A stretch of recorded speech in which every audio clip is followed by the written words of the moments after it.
YouTubers keep on getting hacked in 2020, so hopefully this video will help y'all out a little bit. Hey s'mores, I'm Shannon Morse. Welcome to Morse Code. I do tech reviews and tutorials, so if you are looking for in-depth tech and gadget content with a healthy dose of security and privacy, you have come to the right place. Now, when it comes to security and privacy, this year has been a bit of a doozy, mainly because professionals have seen an increase in attacks and attempts to break into networks. But they are not the only ones. In fact, YouTube content creators have been experiencing an uptick in attacks and hacks as well. Now, this has been happening for a few months quite often, but really broke more mainstream media when scammers started breaking into creator accounts to stream a very similar Bitcoin scam to what happened on Twitter just weeks before then. Now, if you want to know more about what happened on Twitter, I will refer to my ThreatWire episode on the Hack5 channel. I went real deep. It was intense. There was a lot to talk about. That episode was long, but I went into every single detail I could find. So that Twitter hack was really fun to research. So hackers broke into lots of high-profile YouTuber accounts and they took them over, streaming this really scammy live stream, changing email addresses, and renaming channels. And while it may be different attackers for different hacks, each one kind of has a similar outcome. A creator is blindsided by the hack. They try to get their account back. They can't, so they have to reach out to YouTube, and then YouTube takes weeks to recover the account and re-enable advertising revenue. Creators end up being left out in the cold for upwards of months with no ad revenue, no way to reach their audience, assuming they only use YouTube and they haven't diversified, and no way to work. You end up losing credibility and you end up losing some subscriber growth. You really don't want this to happen to you. Now, there are two specific hacks that I want to talk about today. The first one was that Bitcoin scam, but the other one is called this YouTube comment hack. So let's first talk about that Bitcoin scam. Now, one of those hacked in the Bitcoin scam was Front Page Tech, run by John Prosser, who on Twitter said, quote, "Whoever did it did a complete SIM swap to get through 2FA." But in a video stated that he could not delve into the details since YouTube's investigation was still ongoing. Now, I do still have a few questions about the hack, and I did reach out for comment, but I got no response, and I didn't want to waste my time trying to keep on getting a response when it just wasn't gonna happen. Now, luckily, John did post a screenshot of his Google account's recent security activity, so we can get a look at how the attacker took over the account so quickly. First thing that we notice is that the attacker did plan this. They were able to log into his Google account, change the recovery email and phone number, change the password, generate new backup codes, and successfully sign in multiple times. Now, while the location does seem different, he did not divulge if these were multiple attackers or if it was one attacker using a VPN to change their location. He obviously was using 2FA since they generated backup codes, so it does appear to be SIM swapping. So I am still curious how they got the account's email address and phone number, and did they also have the password too? We will have to work with some assumptions here in order to properly secure our own accounts based on the information that we do have available. So more on that in a bit, but the second hack against YouTube creators is this one called the comment hack, and a lot of people sent me messages about this one, and it was kind of hilarious. So YouTubers were literally saying that if you engage with this YouTube comment, then your account would be hacked. I'm just gonna put it out there right now. That's not possible. Someone cannot hack your account if you reply to a comment. That was a rumor made out of fear of hackers, or maybe it was just a rumor out of paranoia, or maybe somebody was just trying to make themselves feel better for their own account being hacked. I'm not going to link to the very spammy videos that are legit telling creators that they can get hacked if they reply to comments, so I will TLDR this one for you too. Now, a bot account goes around asking YouTubers, "Want to be friends?" or some other simple comment, and you can still reply, you can pin, you can like, you could even subscribe to their own channel or watch their videos. None of the above would get you hacked. That is a huge conspiracy theory, and it's a huge hoax. The only way I could see somebody getting hacked via comments is if they clicked on a link in their comments, they got phished, and then they had their credentials stolen through a spoof site, or they get malware on their system, or if they download some kind of non-YouTube certified third-party plugin or app that gave it permissions to access their YouTube account. Something like that could get you hacked. And that's when you have to be careful. But just commenting back or replying back to a YouTube commenter, even a spammy one, that ain't gonna get you hacked. So I'm just gonna throw it back here to my dearly departed friend Grant when I say myth busted. We miss you, Grant.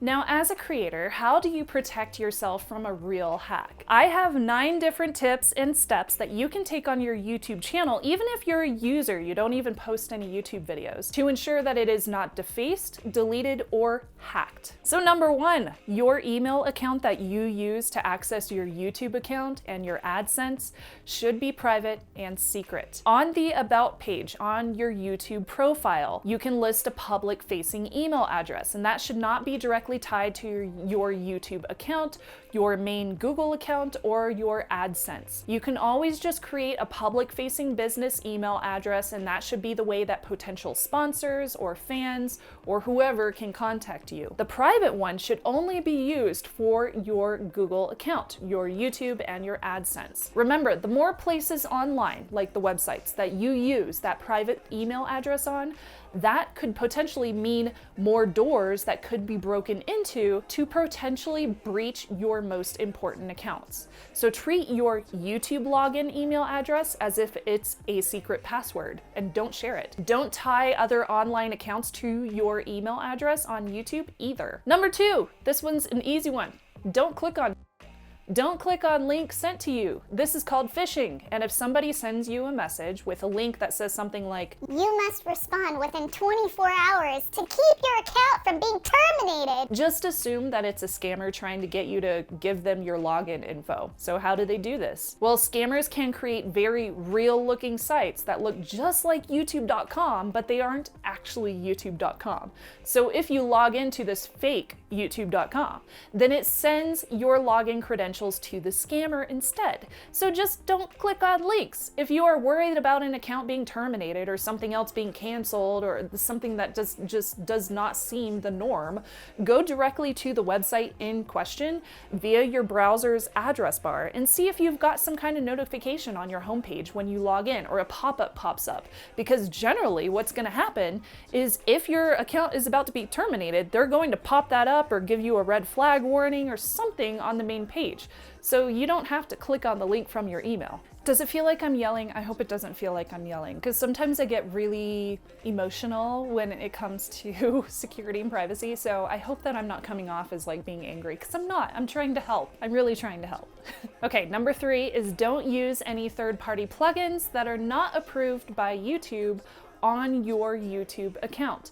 See, if you give permissions to a third-party plugin or an application, and it just so happens to have a vulnerability or a hack, or maybe you're using really bad credentials to log into that third-party app or plugin, that could give an attacker access to your YouTube account.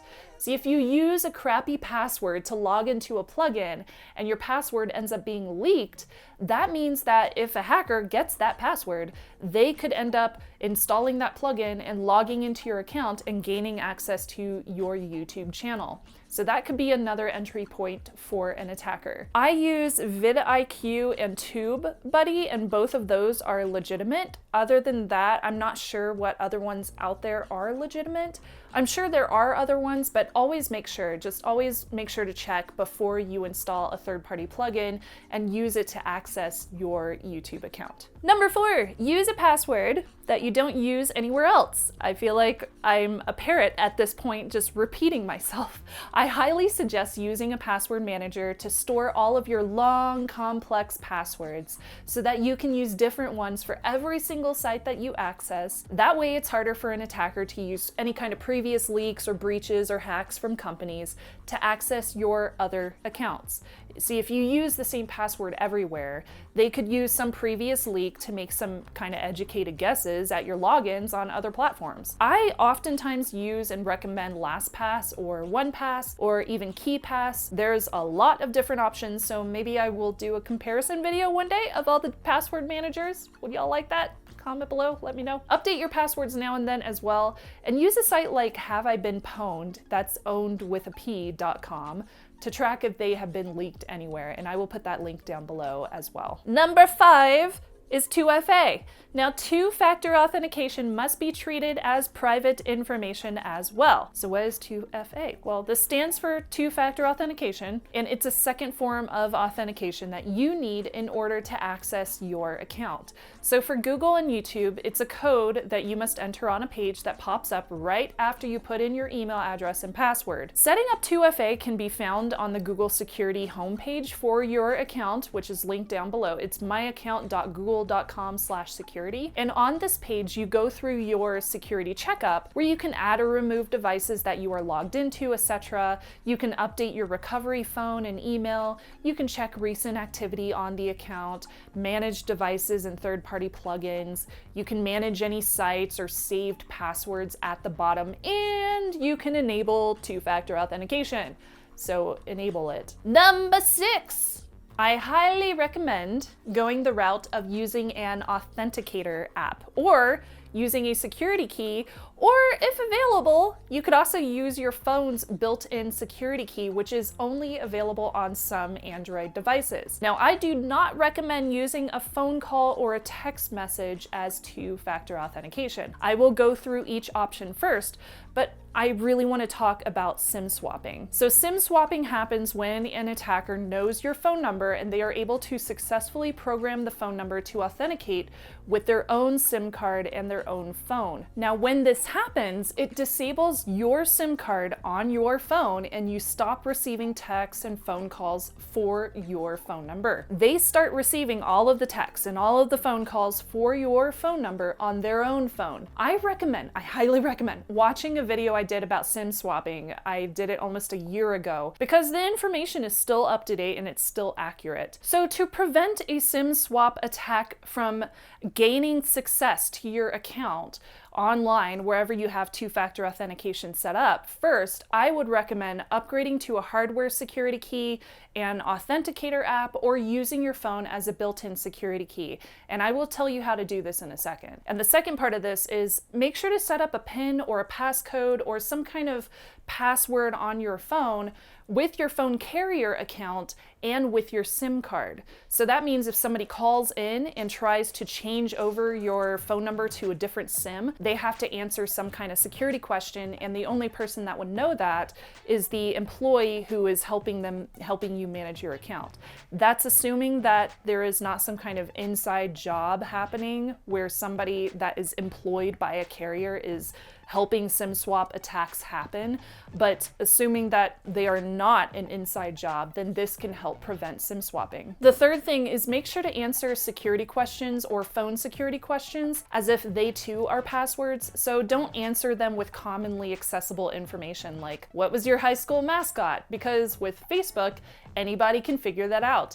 Do you not have a Facebook account? That's fine. Somebody can probably figure out when you graduated or where you graduated from and find somebody else who went to that same school and find out who your mascot was. So make sure that even if you don't have a Facebook account or some other social media account, you're not using easily guessable information. So make security question answers into random passwords that you also save into a password manager. That way nobody can guess them. And fourth, document your personally identifying information so if somebody does take an account over, you can immediately prove your identity. Also, fifth, don't click on links. We've already covered that. And sixth, upgrade to encrypted texting with your friends and family so an attacker cannot snoop on your data as it's being sent through the airwaves. My favorite application for that is Signal. And 7 is switch to a third party like Google Voice for your two-factor authentication codes. And again, if you want to learn more about SIM swapping, make sure to refer to my previous video because I discussed all of those in detail. Now, number 7 for keeping your YouTube account safe is the other options for two-factor authentication. So that includes app, hardware, or your phone's built-in 2FA. Now, there are pros and cons to each option. An authenticator app, for example, updates on a time base with a new code every 30 seconds or something like that, and you have to type the code code into your browser before it changes. Now, sometimes this can be automated, but not available on all websites. Applications like Authy or Google Authenticator make this really easy to do from your phone, assuming that you always have your phone on you. The biggest con of this one is if you lose your phone, you lose those codes too, unless you already have printed and stored backup codes, or you have already reinitiated those codes on a new phone. Now, an app like Authy lets you back up codes and use codes on multiple devices, but that could also allow for an entry point for an attacker, so consider your own threats to determine if backing up codes is even necessary, or if you can just put your codes on one phone and print them out and store them somewhere safe for your backup codes. Now, a hardware-based security key is literally a piece of hardware. Like, it's not your phone at all. It's literally, it looks like a USB key. You would need to press a button or plug this thing in every single time you need to log in. It will initiate the login when it registers with the website that you are trying to log into. Now, this is a big one because an attacker would need to actually steal the hardware to access your account, and they would also need to already know your password and your username too. And some random thief is less likely to steal a little cheap looking flash drive over a smartphone that they could easily make money on. So when you're choosing a hardware key, you should choose one that is a part of the FIDO Alliance. This is a very commonly used standard protocol for 2FA. I have used Google's Titan security key and the Yubico YubiKey. Both of those work, so choose what's best for you. There's a whole bunch of options. There's iPhone ones with Lightning, there's USB-C for Android, there's USB 2.0, there's a bunch of them. Now, you can also use your phone as 2FA if it's compatible. It has to have an updated OS with Android or iOS, and it can only work on specific phones due to hardware. This only works on one phone at any given time for any given Google account. So if you switch phones, you have to also update your phone in your account too. Now, once you choose a 2FA version, you should force a log off of all the phones and all the laptops using your account, and make sure to re-log in with the newly updated security settings. You should be using 2FA for pretty much everything where it's available, so use twofactorauth.org, another link down in the show notes, as a good place to check other sites as well. We're almost done. I'm on number 8 now. You can go to this link to see if anything fishy is going on. It's myaccount.google.com/notifications. From there, you can see if there's any kind of strange IP addresses or strange devices that you're logged into. And if that's the case, like for example, if you sold a phone on eBay and you forgot to reset it and it still has access to your account, then you can go in there and you can lock that device out of your account. Number 9 is get set up with Google's Advanced Protection Program. This link is down below as well. Now, this is not for the faint of heart. This will enable any and all security settings on your account and requires either the hardware or the built-in key to apply for a free account.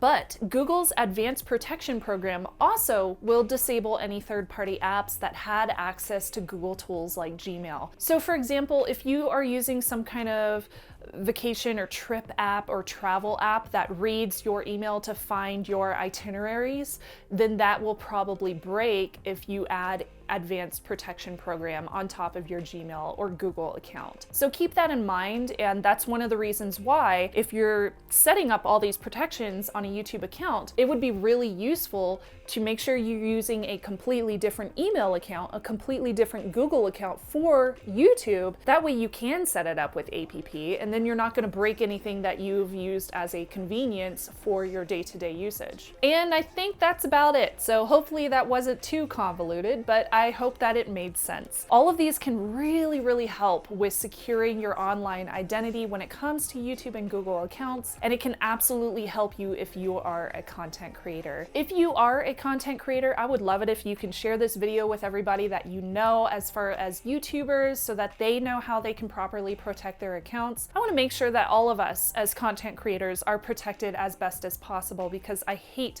it when I see my friends getting hacked. It sucks. I oftentimes wish that I could help people after the fact with getting their accounts back, but oftentimes you have to go to the company, like you have to go to YouTube in order for them to lock it down and get your access back to you. So I can help when it comes to data loss prevention, security, and privacy, and preventing your accounts from being hacked in the first place. Now, if you still want to harden your online accounts and you want to delve deeper, I do have have a 30-day security challenge that breaks down one simple concept each and every day for 30 days, and it helps you audit and strengthen your online security for anybody, not just YouTubers, and that's over on my website. And I also wanted to link to this Twitter thread that I did that reiterates pretty much everything that I mentioned here, and it also has more links to resources for you. Security and privacy is extremely important, especially when you are a creator and you are depending on that for financials. Take it seriously. Put the effort in before an attack happens so you don't end up being low-hanging fruit for when an attacker is looking for somebody to hack. If you are new here, subscribe to become a part of this awesome community that I have. Check out Patreon, buy me a coffee. I do have some new s'mores, so I wanted to thank them as well.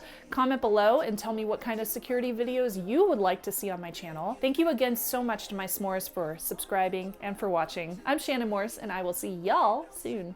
Bye, y'all.